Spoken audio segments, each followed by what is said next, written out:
J'ai du mal à faire le tri souvent entre la chance incroyable d'avoir été élevé comme le fils de Tarzan, parce que c'était vraiment ça. Je passais toutes mes vacances scolaires en short, pieds nus, et je grimpais aux lianes. Vraiment, j'ai grimpé aux lianes pendant des années de ma vie. Comme j'étais plutôt rêveur, ça me laissait le temps d'observer les animaux. Aider mes parents dans cet endroit, ça m'a aussi permis d'avoir une enfance naturaliste. Je suis un prisonnier heureux de ma passion et de mon travail.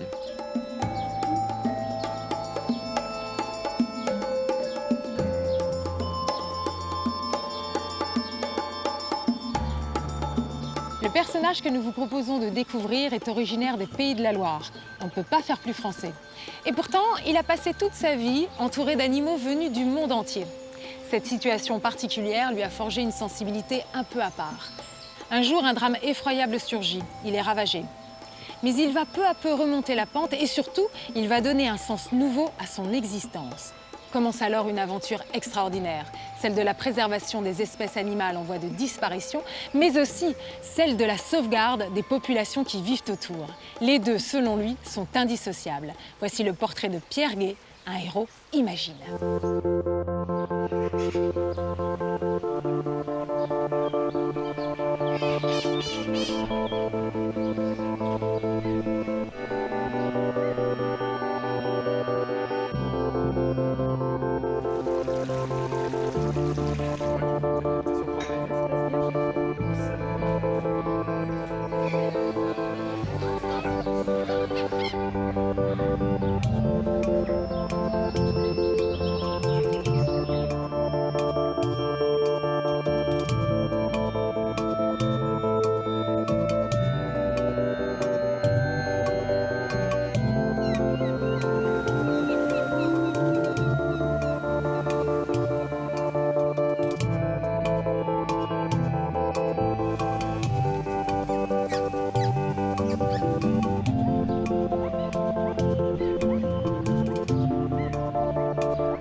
Katrina, c'est la reine des rhinocéros.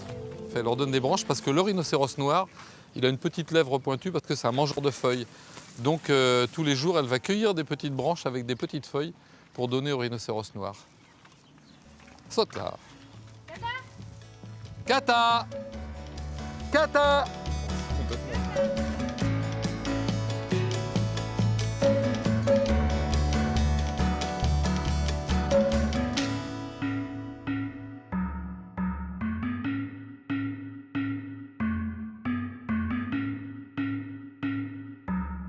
En 1961, ton papa crée un lieu très particulier. Est-ce que tu peux nous raconter, nous faire l'historique?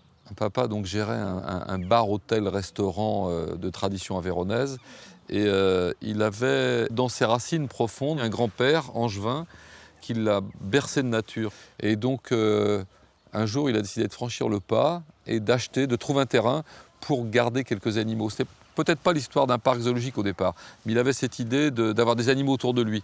L'endroit où nous nous trouvons aujourd'hui sont d'anciennes carrières qui ont été exploitées depuis sûrement la préhistoire. Il y a des caves à glace préhistoriques, ici il y a des abris préhistoriques. Pour lui, c'était un choc énorme de trouver un espèce de paradis naturel, quoi. Donc il a voulu acheter cette carrière.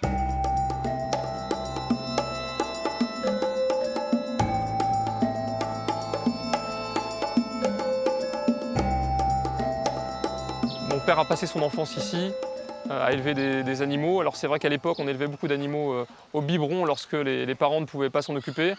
Donc j'ai vécu à la maison avec des hérissons, des kangourous, des bébés singes. On ne se grattait pas tant que ça, je ne me rappelle pas avoir été couvert de boutons de puce, mais c'est vrai que c'était un environnement assez original où le ménage de la maison faisait parfois mauvais ménage avec les pensionnaires qu'on accueillait.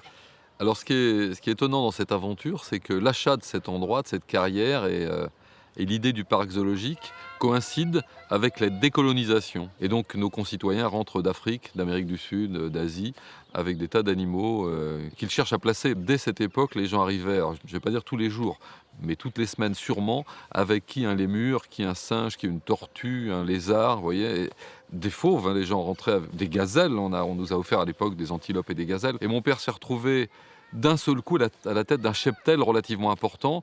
Il y a un cirque qui a fait faillite aussi à cette époque, qui lui a donné une lionne, un petit ours, une hyène. Et donc il s'est trouvé un seul coup avec cet apport d'animaux qui ont transformé l'endroit idyllique en ménagerie en quelques années, parce qu'il fallait bien les recueillir. Mon père n'est pas un animal qui aime la captivité. Et je crois que par définition, si le bioparc est ce qu'il est aujourd'hui, c'est parce que dans la famille, on n'aime pas les zoos. En tout cas, ce qu'étaient les zoos dans les années 60-70, c'est-à-dire des ménageries où les animaux en cage tournaient en rond et attendaient l'heure du nourrissage.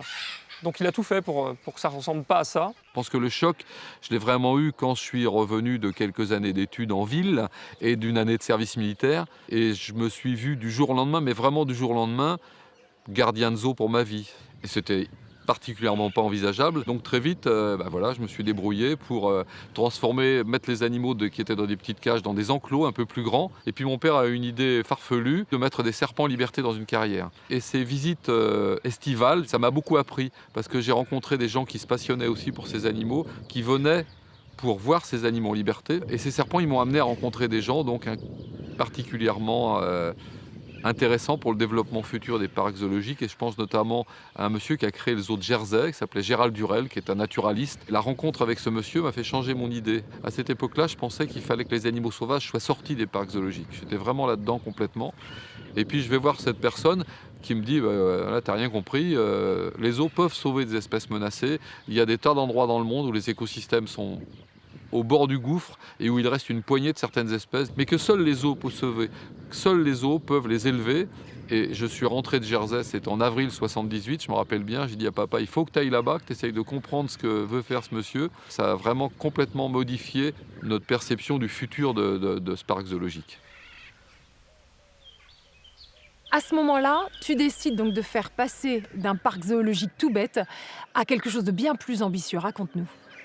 Mais mon idée, c'était de faire entrer la nature dans le zoo, en fait. Donc j'ai écumé tous les fossés, toutes les forêts à 20 km autour pour ramasser tous les rochers, faire rentrer de nouveau des plantes sauvages. Enfin voilà, ça s'est passé un peu comme ça.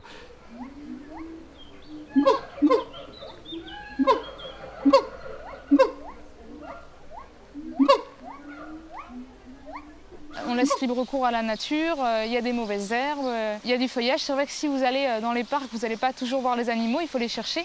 Mais c'est comme en pleine nature au moins. On n'est pas un zoo avec du béton, des grillages et des spectacles. Donc j'ai trouvé une douzaine de vautours que j'ai récupérés à gauche, à droite, dans des parcs zoologiques, dans des petites volières et qu'on a mis dans cette carrière. Et là, encore une fois, une coïncidence, 77 ou 78, c'est l'époque où Michel Terrasse, les gens qui ont imaginé la première réintroduction d'une espèce sauvage dans la nature au monde, la réintroduction des vautours fauves en France dans les Cévennes, et eux démarraient aussi, ils sont tout de suite venus me voir en me disant dis donc, tu sais que si un jour tu as des poussins de vautours, on serait très intéressés pour que tu nous les offres pour les relâcher dans la nature. À l'époque, c'était déjà une légende. J'admirais beaucoup ce monsieur qui essayait de sauver les rapaces en France. Et j'ai bien sûr adhéré. Non seulement il y avait cette idée que le parc zoologique évolue en se rapprochant de la nature, mais aussi qu'un naturaliste, un vrai, me fasse confiance. Me dise tout de suite, si tu veux, tu peux, avec mon parc zoologique, participer à ça. Michel Terrasse est resté un ami, on est en contact permanent, je dois dire, et c'est quelqu'un qui suit l'aventure de notre parc et qui l'accompagne, qui a toujours été un bon soutien pour nous. Alors c'est la première fois que finalement un parc zoologique investit des moyens pour élever une espèce animale pour finalement la réintroduire dans la nature. C'est presque, normalement, c'est un investissement à perte. Ouais, alors je me suis battu pour cette idée. Je me suis battu contre sans doute la plupart de mes collègues, pas contre papa qui lui était très partisan de cette idée, ça lui plaisait. Mais moi, ça fait presque 40 ans que je me bats pour ça, pour que des parcs zoologiques puissent aider la nature.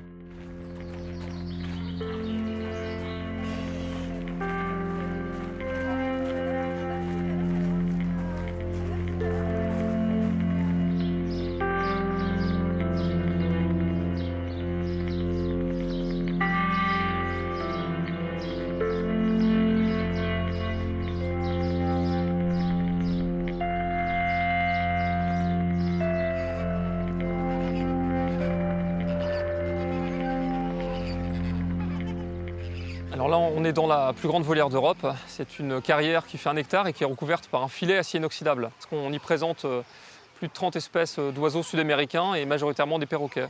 Des aras qui ont un bec crochu très puissant. Donc il leur fallait un grand espace de vol pour ces oiseaux et puis des matériaux adaptés à la force de leur bec. Donc la grande volière illustre parfaitement cet exemple d'un environnement dans lequel on évoque un biotope.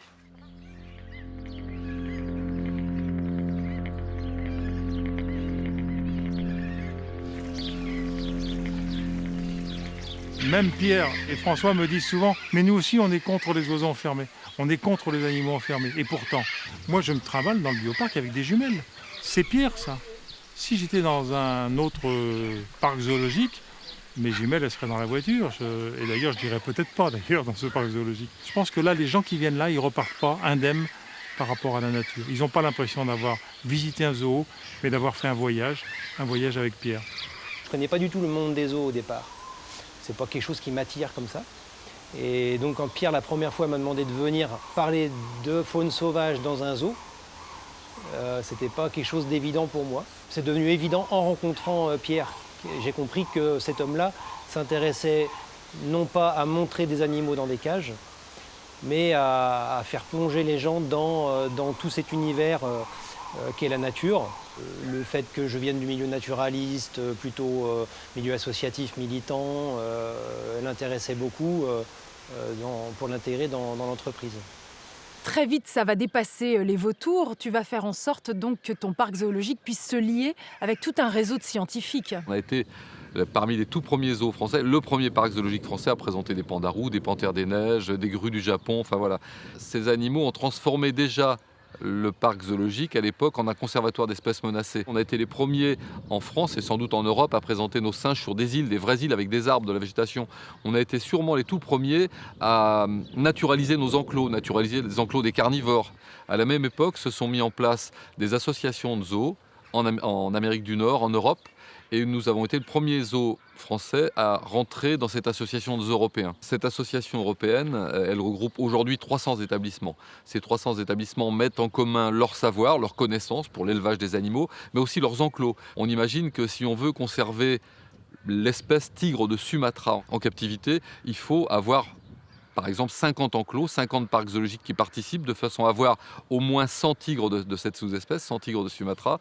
Et donc il faut mettre en commun ces enclos, c'est une sorte de pool commun, et puis nos connaissances, comment on fait pour élever ces animaux. Alors ce sont des scientifiques, tous ces gens qui sont biologistes, vétérinaires, chercheurs et qui travaillent dans ces grands établissements, la Société zoologique de Londres, la Société royale d'Anvers, ou le Muséum d'histoire naturelle de Paris. Ces gens-là sont des scientifiques. Ça c'est important parce qu'on avait l'impression de participer de quelque chose et on avait l'impression que nos animaux n'étaient pas isolés à Douai-la-Fontaine, étaient là seulement pour faire venir du public, l'attirer et faire du commerce. Ces animaux, ils étaient membres d'un groupe qui participait à la survie de l'espèce en captivité. Mais j'avais envie que les panthères des neiges, que tous ces animaux, ils servent à quelque chose, qu'ils soient à Douai pour aider leurs petits copains, leurs cousins sauvages en fait.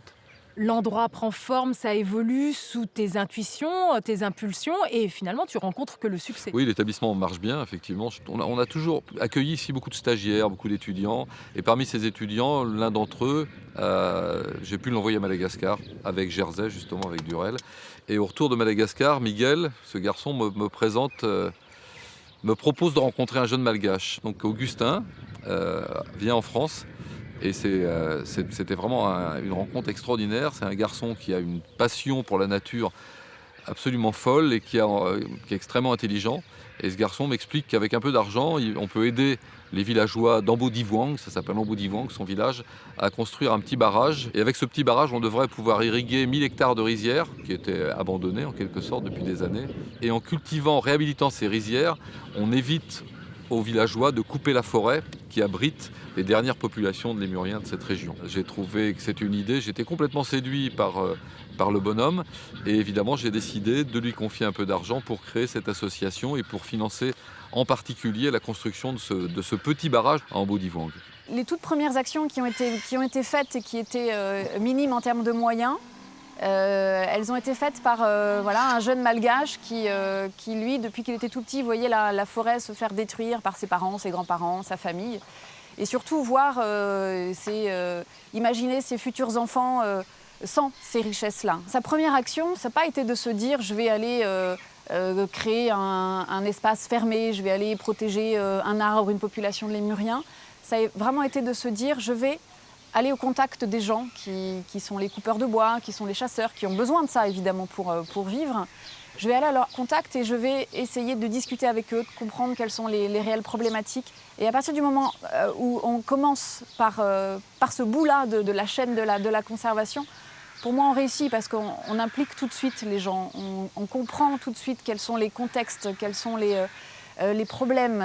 Donc à ce moment-là, ça y est, tu commences un tout petit peu à entrevoir une manière d'agir sur le terrain, mais tu es coupé dans ton élan, puisque en 1998, eh bien, il y a un drame effroyable qui surgit dans ton zoo. Oui, c'est quelques mois après la rencontre avec Augustin, effectivement, en plein hiver. Le zoo est peu visité. On avait à cette époque dans un enclos 2 jeunes femelles jaguars qui étaient nées ici 2 ans plus tôt, qui ne nous avaient jamais fait d'ennui. Et entre midi et 2 heures, ces animaux s'échappent. Une famille visitait le parc à ce moment. Et un enfant, l'un des enfants de cette famille, qui avait l'âge de mes filles, 3 ans et demi, est tué par un de ces jaguars. Alors effectivement, c'est un drame énorme. On est tous...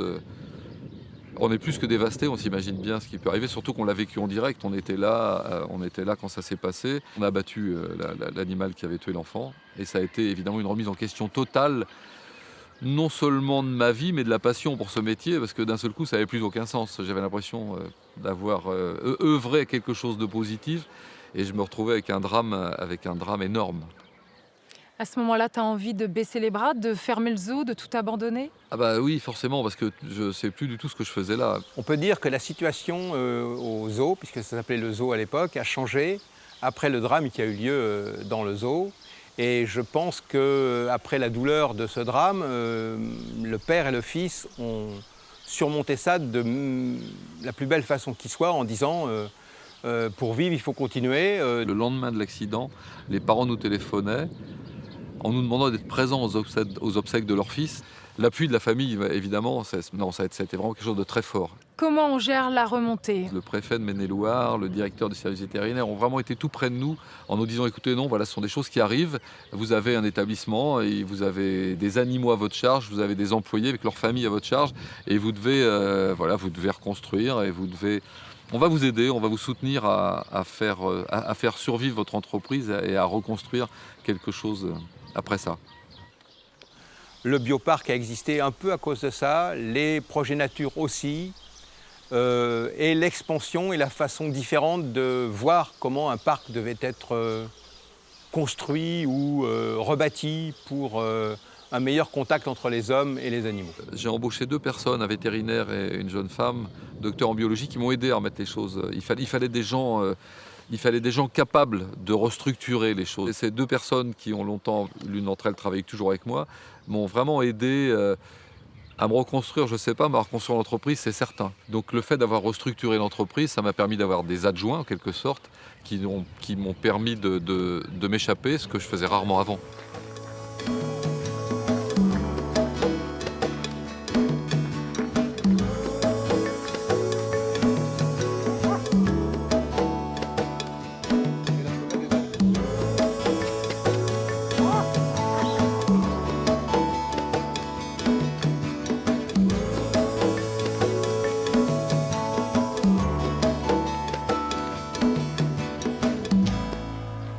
La première chose qui s'imposait, c'était d'aller voir à Madagascar ce qu'avait pu faire mon ami Augustin avec cette association qu'on avait créée ensemble avec l'argent qu'on avait envoyé. Dans cette région de Madagascar, on rencontre la dernière grande forêt humide du pays, puisqu'on a un morceau de forêt qui fait 700 000 hectares de forêt humide, relativement inaccessible, ce qu'il a protégé. Et dans l'esprit des gens, je pense que protéger la nature, c'est globalement la mettre sous cloche. On crée des réserves naturelles, des parcs nationaux, et on crée des endroits où la nature est protégée, c'est-à-dire qu'on élimine les humains.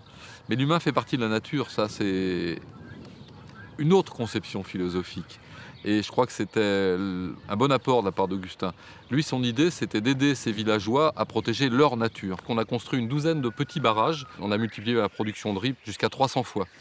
Et aujourd'hui, cette ONG qui a grandi, elle gère une forêt. C'est une forêt qui lui a été confiée par le gouvernement, ce qui est sans doute une grande première à Madagascar. C'est vraiment une petite ONG malgache pour qu'elle la gère elle-même et surtout qu'elle le fasse avec les 10 villages qui se trouvent autour de cette forêt. Aujourd'hui, on voit réellement que les lémuriens sont de plus en plus nombreux puisqu'on les observe plus facilement. Donc c'est pour nous évidemment un excellent résultat et on envisage même dans le futur de se dire que cette forêt pour être une très belle terre d'accueil pour des lémuriens qu'on pourrait réintroduire. Il m'a parlé de cette forêt primaire qui se jette dans la mer. Mais il m'a dit, si tu n'y vas pas, t'es un con. Voilà. Alors comme j'aime pas passer pour un con tout le temps, trop longtemps, j'y suis allé. Et j'ai vu le projet qu'il pilote, enfin qu'il copilote d'une intelligence redoutable, avec des gens sur place, des malgaches fantastiques. Et j'ai passé 10 jours là, à pleurer 10 à 12 fois dans mes jumelles par jour. Et on s'aperçoit que la destruction de la forêt n'est pas inéluctable, que la production de riz là-bas n'a pas besoin de détruire la forêt. Ils trouvent d'autres solutions. C'est vraiment une vision globale qu'a Pierre dans ses projets. C'est pas simplement aller défendre le petit lémurien dans un coin ou le petit bout de forêt pour le plaisir des touristes qui viendront lâcher quelques dollars dans le coin. Non. Tu vas là-bas d'abord pour protéger une forêt qui est rare, pour faire en sorte que des lémuriens soient préservés. Et finalement, ce qui te touche le plus, c'est la rencontre humaine. Le départ d'Ambodivang, le départ de ce village a été très émouvant. C'est-à-dire qu'on avait 1000 habitants du village qui nous ont accompagnés sur la berge du fleuve en chantant, en pleurant, et tout le monde pleurait. Ils pleuraient, nous pleurions. Enfin, ça a vraiment été quelque chose d'assez extraordinaire. Je ne m'attendais pas à ça, je ne m'attendais pas à avoir ce type d'émotion.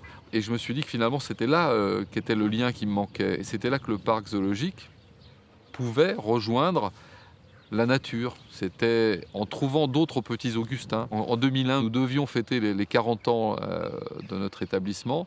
Alors évidemment, les commerciaux de l'entreprise me disaient quand est-ce que tu vas mettre des gros animaux. À l'époque, on parlait de ces rhinocéros. Et c'est-à-dire, le réflexe, c'est de se dire, voilà, si on doit fêter les 40 ans de l'endroit, il faut qu'on ait un animal prestigieux à présenter au public. On va fêter l'événement par une nouvelle présentation grandiose, spectaculaire, des gros animaux. Voilà. Toujours est-il que j'ai proposé au staff réuni autour de moi pendant cette réunion, pour les 40 ans du parc, de trouver 40 Augustins. Donc c'était une idée que j'étais seul à comprendre, je crois, parce qu'ils ont tous fait, ils avaient des mines un peu dépitées quand j'ai parlé de ça, ils ne savaient pas trop de quoi je parlais. Mais vraiment, à l'occasion des 40 ans, trouver 40 personnes avec un amour, une passion pour la nature et qu'on soit capable d'aider. Avec un peu d'argent, avec du soutien moral, durable, quotidien, ça c'est important. Et ces 40 projets, on les appelait les projets nature, c'était de donner un écho aux animaux que l'on présentait en captivité, un écho in situ, c'est-à-dire dans la nature, on retrouve ces espèces et on essaie de s'en occuper. Mais tu te rends compte de l'énormité de la proposition que tu fais. Tu venais juste à peine de découvrir qu'on pouvait faire ce genre de soutien et puis d'un coup tu viens en disant je vais en faire 40 dans le monde entier. Je veux dire, c'est juste énorme. Non, c'était la chance de ma vie. Je veux dire que, voilà, après ce qu'on venait de vivre, je me suis juste dit si le parc doit servir à quelque chose et survivre, il doit servir à ça.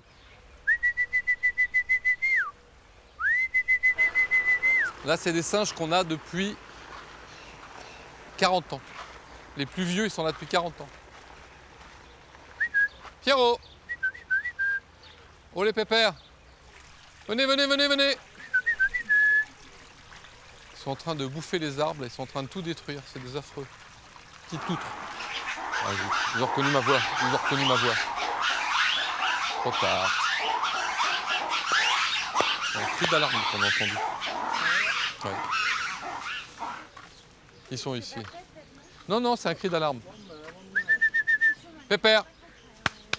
Dans la nature, à Madagascar, ils font exactement pareil. Et en fait, au début, il fallait vraiment les inciter en faisant ce cri. Et depuis, c'est comme ça fait 30 ans qu'on le fait. Mon père, mon fils, mes petits-enfants. Et ben, maintenant, le simple son de ma voix, ça marche à tous les coups.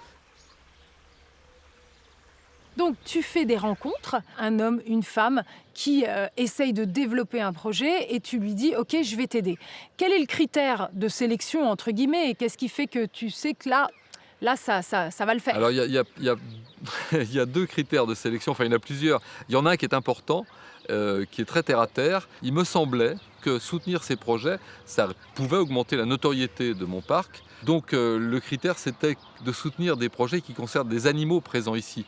J'avais pas envie de me retrouver devant un comptable, un commissaire aux comptes et être obligé de justifier des voyages qu'on peut croire d'agrément. Ce ne sont pas des voyages d'agrément quand on va s'intéresser aux girafes, même si les émotions sont là. L'autre critère, il fallait que ce soit des structures solides. Il fallait aussi que ce soit des structures locales. C'est-à-dire que si un jour, pour je ne sais quelle raison, le soutien, de façon involontaire bien sûr, notre soutien disparaissait, il fallait que ces associations se survivent à elles-mêmes et soient capables de se construire et de se survivre dans les endroits où elles s'étaient mises en place.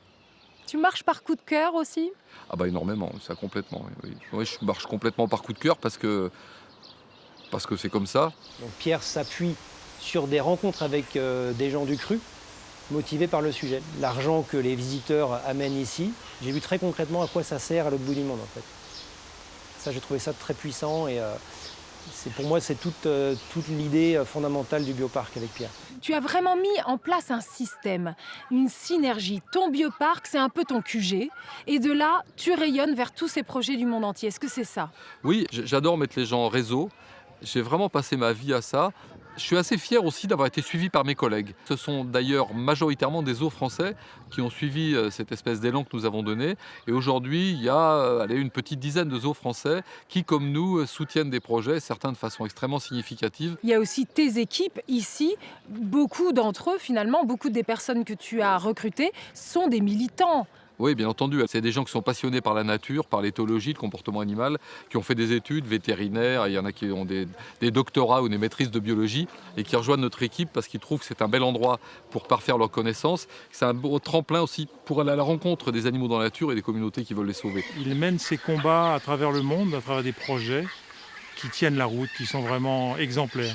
L'idée que nous avons avec Alain Bougrain-Dubourg, c'est de faire en sorte que ce bioparc soit le premier zoo, entre guillemets, qui soit labellisé refuge LPO, marque de reconnaissance pour la protection de la nature. Le refuge LPO, c'est une charte. Ici, on protège la nature, ici, on protège la biodiversité. Et quand on voit les efforts faits ici, sur tous les sujets ici dans le bioparc, ils sont ISO 14000 et toutes les normes, ils vont même au-delà et tout ça, je pense que ce serait une bonne reconnaissance. Ce qui est formidable aussi avec cet endroit, donc ce bioparc, c'est que c'est véritablement un outil de pédagogie des masses. On a des centaines de milliers d'enfants qui viennent chaque année. Et là, voilà, s'ils sont transformés dans leur vision de la nature, eh bien, ils peuvent être ceux qui vont la préserver demain. C'est une chose que j'ai retenue de papa, qui était absolument contre la pédagogie didactique. Et avec François, avec mon fils, depuis, on essaie de créer des milieux très particuliers où les gens sont immergés et on essaie surtout de susciter l'émotion. L'émotion, à mon avis, c'est la vraie clé. Et c'est par l'émotion qu'on peut susciter chez les visiteurs le désir de savoir et aussi le désir d'aider. Au préalable, lorsque je travaillais dans des associations militantes, je faisais des sorties nature, des sensibilisations à la nature. J'avais un public de 10-15 personnes, déjà motivées par ces questions-là, déjà un peu éduquées. Et ce qui m'a intéressé en venant là, c'est que grâce à l'outil que Pierre a mis en place ici, j'ai accès ici chaque année à 200-250 000 visiteurs, plutôt en moyenne du grand public, qui pour certains n'ont jamais fait une sortie dans la nature avec une paire de jumelles. Et donc en termes de degré de progression, de sensibilisation, ça n'a absolument rien à voir, le potentiel est énorme en fait en termes de pédagogie.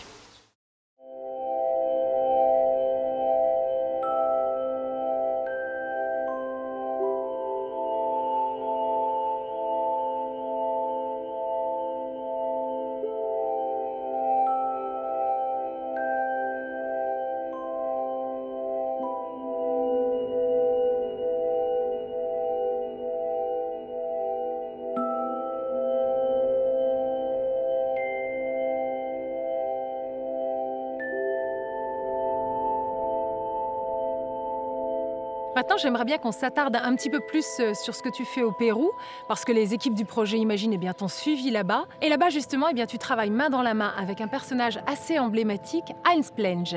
Je suis allé là-bas pour le rencontrer en juin 2001 et je suis tombé vraiment sur quelqu'un d'extraordinaire. On m'avait parlé d'un photographe naturaliste, il est photographe naturaliste, mais j'ai surtout rencontré un visionnaire et quelqu'un qui est totalement alors empreint de cette culture de soutien aux communautés, quelqu'un qui pense comme moi que la nature ne peut être sauvée que par les gens qui vivent avec elle ou qui vivent dedans, si vous voulez. Et Heinz a imaginé à cette époque, en novembre 2000, de créer la première réserve naturelle d'initiative populaire d'Amérique du Sud.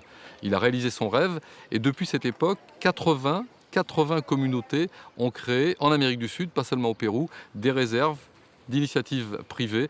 Qu'est-ce que c'est que ces réserves d'initiative populaire?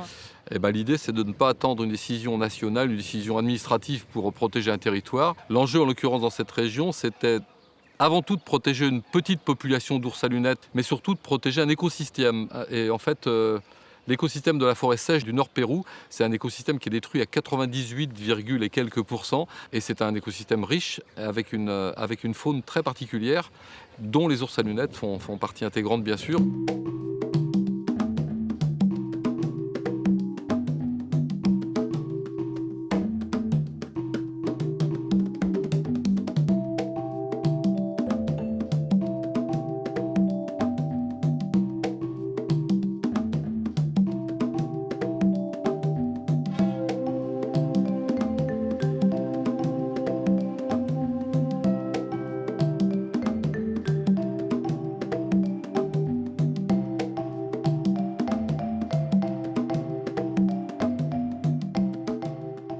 A ver, ahí sí yo tengo un cargo de conciencia en las primeras veces que yo venía a Chaparrí, porque yo venía como cazador.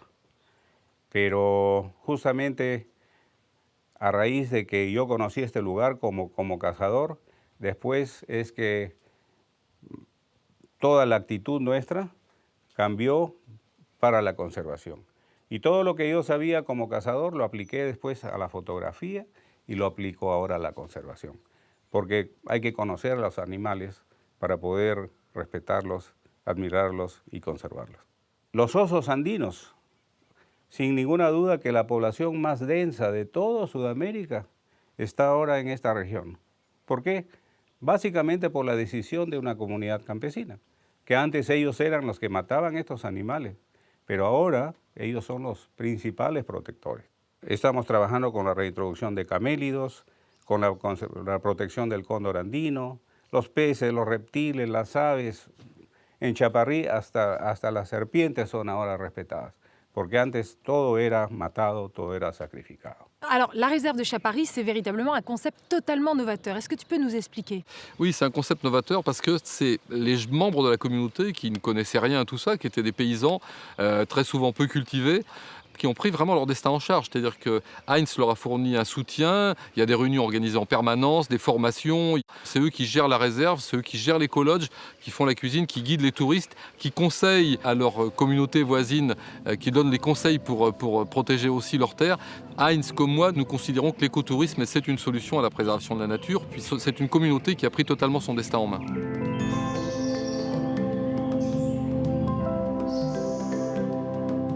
Me siento muy contento de estar participando en esta Reserva Ecológica Chaparrí, que pertenece a la comunidad campesina Muxic Santa Catalina, de la cual yo soy comunero. Contento porque recordar que en mi infancia y mi juventud he sido leñador. Yo he talado cuantos árboles para satisfacer mis propias necesidades, pero haciendo tala.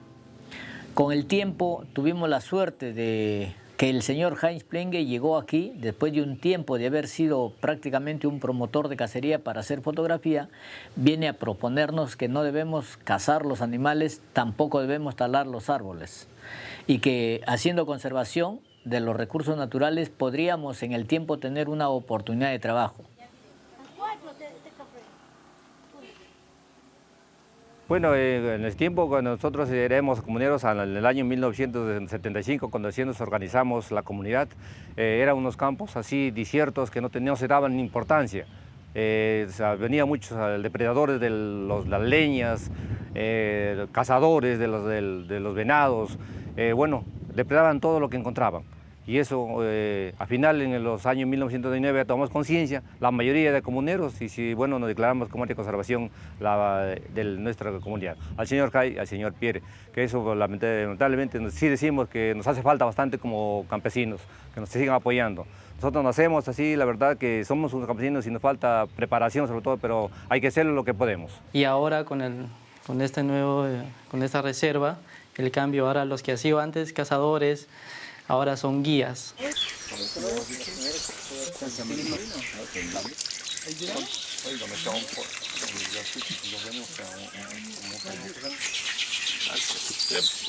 Y ahora solamente son 13 años que han transcurrido y somos el referente no solamente del Lambayeque para el Perú, sino mucha gente que viene de otros continentes nos están tomando en cuenta como un ejemplo para conservar nuestra biodiversidad. Entonces ahora estamos aprendiendo a hacer un uso sostenible de nuestros recursos naturales.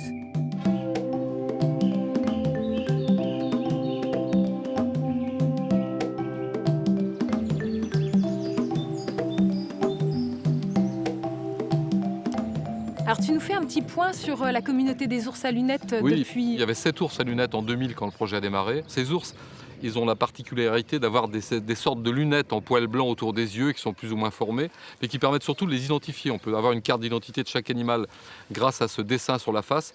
Et au dernier comptage, on pense avoir environ 50 ours dans la réserve, dont de 7 ours il y a 14 ans à 50 aujourd'hui. C'est vraiment un beau succès. Et pendant ces 14 ans, on a réussi à relâcher aussi 14 ours. 2 ours qui ont été réhabilités, récupérés de mauvais traitements et qui ont pu être relâchés. Et 2 ours qui sont nés dans le site lui-même et qui ont été relâchés aussi l'an dernier et cette année.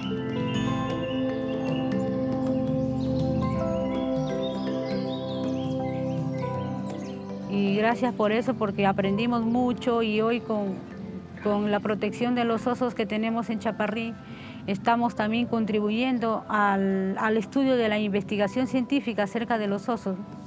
Alors ici, on est devant un des parcs des ours captifs de Chaparrí, avec une femelle qui a été réhabilitée il y a quelques années, et une jeune femelle ours qui est née il y a 2 ans, qui s'appelle Elisa, et qu'on va essayer de lâcher dans quelques minutes.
Cette libération, elle est bien sûr symbolique, ça ne sauvera pas l'espèce, mais c'est important de montrer que la captivité ici n'est pas une fatalité.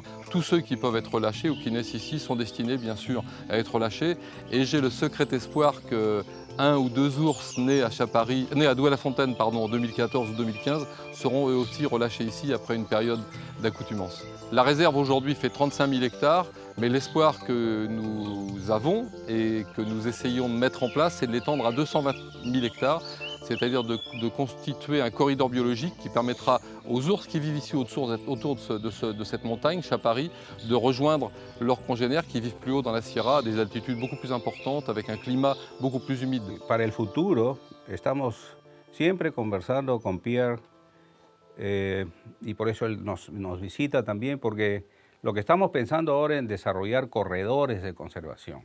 No muestras, porque Chaparrí, por ejemplo, si bien es un proyecto modelo, un proyecto piloto, pero no es suficiente para conservar todo lo que tenemos que conservar. Los osos de anteojos, por ejemplo, el oso andino necesita territorios muy grandes. Por eso estamos ahora coordinando, trabajando, compartiendo visiones, principalmente basados en el oso, en el cóndor, en la pavali blanca, Esos son nuestros animales emblemáticos. Tenemos más de 12 años trabajando. No pensamos que Chaparrí es la panacea o es el modelo perfecto de conservación, porque la conservación va a tener muchas amenazas todavía por muchos años, creo. Proponemos empresarios con responsabilidad social, proponemos un Estado regulador que dé leyes claras y reglas claras, y ONGs y cooperantes que respeten las iniciativas locales para poder así trabajar juntos y empujar el carro, como decimos, en una sola dirección. Ça montre que l'initiative populaire peut véritablement inspirer ensuite les pouvoirs publics à emboîter le pas. Et tu penses que c'est possible dans le monde entier, ce genre de choses? En vieillissant et en voyant l'évolution de l'environnement, je pense que la solution vient des gens. Il ne faut pas attendre que ça vienne de là-haut, c'est compliqué. On voit bien à quel point nos gouvernements sont soumis à des lobbies, des pressions énormes. C'est valable en France, comme au Pérou, comme en Indonésie, dans tous les pays du monde. C'est notre nature et c'est à nous de la protéger.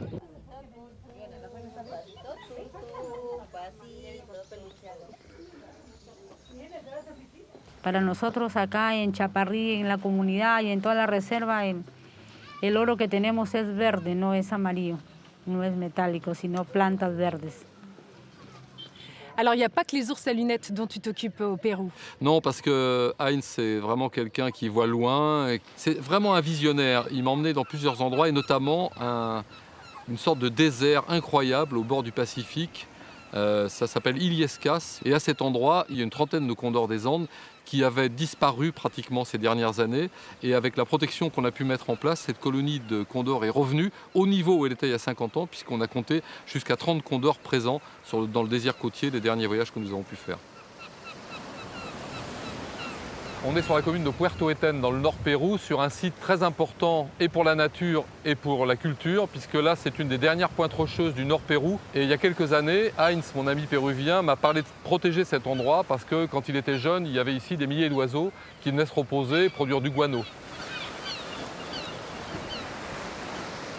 Le site où nous nous trouvons en fait, est un site très important pour les oiseaux migrateurs, en particulier pour les espèces marines, guaneras comme on les appelle ici, donc le pélican, les fous à pattes bleues, le cormoran. Pendant longtemps, ça a été un site, en fait, un refuge pour eux et un site de reproduction. Donc l'idée, c'est redonner la tranquillité au site pour que les oiseaux reviennent en masse vraiment. On a des périodes de l'année où on a jusqu'à 20 000, 30 000 oiseaux. Sur la plage de la Media Luna derrière moi, nous avons installé un centre de réhabilitation pour les manchots de Humboldt, qui appartiennent à l'une des espèces de manchots les plus menacées au monde. Ces manchots ont été récupérés, sont réhabilités ici et nous espérons réintroduire leurs jeunes dans la nature le plus tôt possible.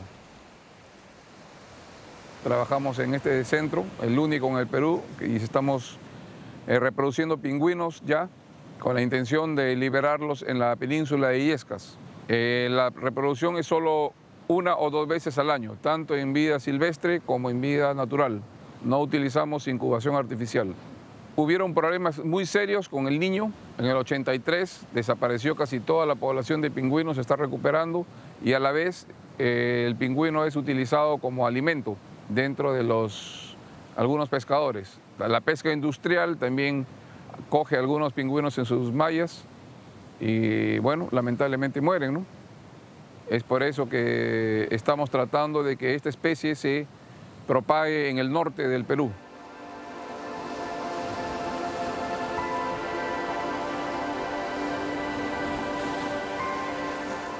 Pero ahora, después de tantos años, tenemos otras amenazas. Por ejemplo, el Perú está creciendo mucho económicamente.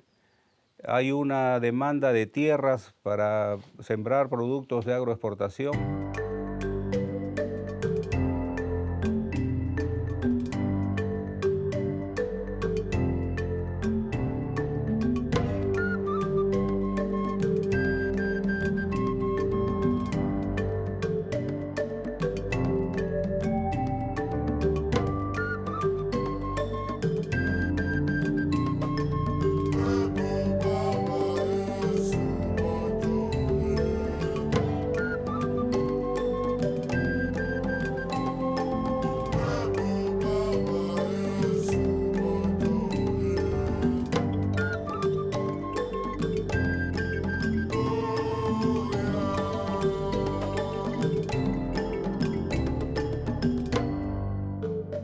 système naturaliste, pour convaincre les politiques, on est obligé de parler économie.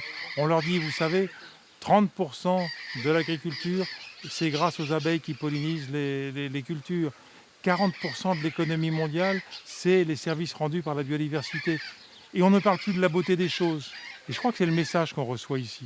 La beauté des choses et l'envie de s'engager pour cette beauté des choses. La première fois que je suis partie avec Pierre, je venais d'avoir 50 ans. Mère de famille, trouillarde, n'ayant jamais quitté son foyer. Et je me suis retrouvée en pleine brousse et j'ai ressenti énormément de choses. D'abord, j'avais peur des animaux, j'avais peur des gens, j'avais peur de tout. D'un seul coup, je me suis assise par terre et j'ai pleuré, mais pleuré vraiment. Hein. Et après, ça a été terminé. Je n'avais plus peur. Et c'est là que j'ai réalisé qu'on vit dans une société où on inculque cette peur. Je me suis attaqué à des problèmes à ma taille, c'est-à-dire que tous ces projets qu'on soutient sont des projets à notre taille. Là, on ne va pas se battre contre des moulins à vent. On va vraiment au contact de la population pour voir ce qui peut être apporté. Je suis partie 2 fois au Niger avec lui, par exemple. Et donc, on a vu l'empoisonnement du mar. Ils ont construit au Niger aussi, dans le village, un moulin pour faire moudre le mil. Il apporte vraiment quelque chose. Sa petite pierre à l'édifice, tout en impliquant les populations locales qui se saisissent en fait de cet outil. Au Niger, c'est intéressant parce que c'est une espèce tout à fait emblématique, mais surtout c'est la seule espèce sauvage, pratiquement, mis à part quelques oiseaux, qui reste dans cette région. Les girafes du Niger, elles vivent à 60 km au sud-est de Niamey, dans la région de Kouré. Et à cette époque, il restait 49 girafes seulement. C'est même une espèce particulière, la girafe d'Afrique de l'Ouest. On les appelle les girafes blanches parce qu'elles sont très très claires, mais ils ont été globalement massacrés d'abord à la colonisation et puis ensuite depuis le début du XXe siècle.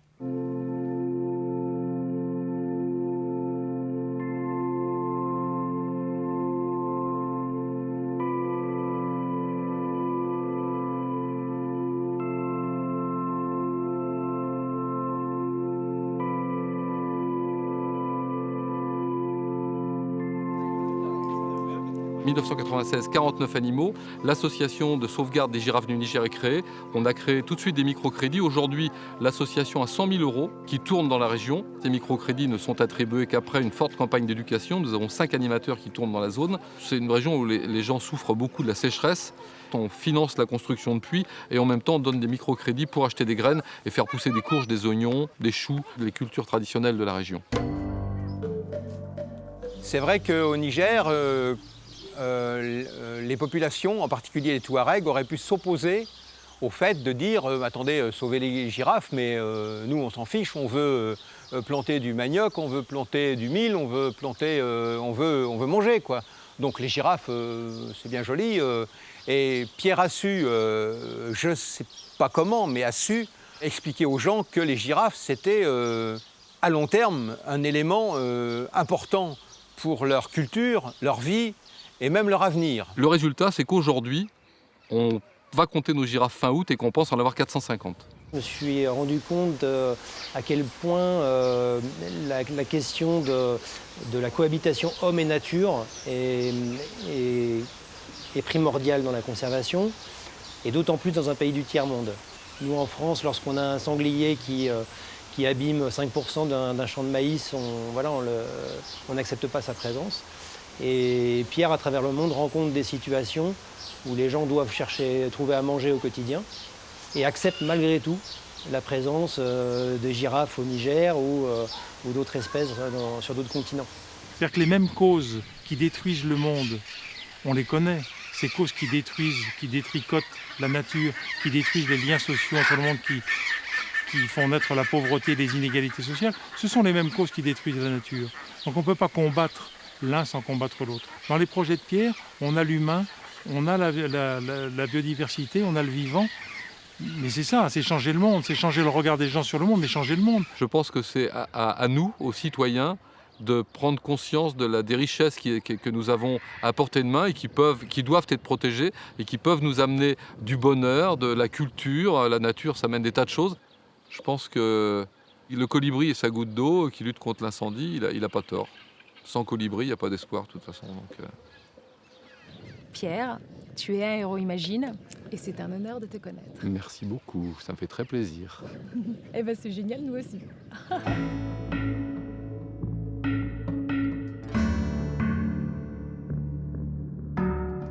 l'ONG Projet Imagine, dont le but est d'inspirer pour agir, ne vit que par vos dons. Pour continuer à être informé avec espérance, soutenez-nous. Faites un don sur www.leprojetimagine.com.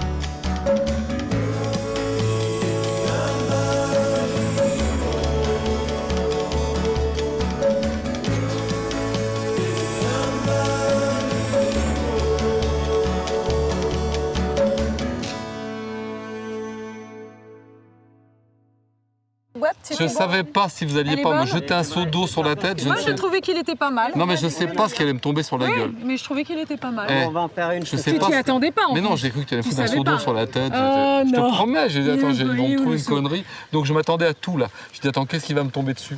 Je n'ai pas pris de seau d'eau. Yes.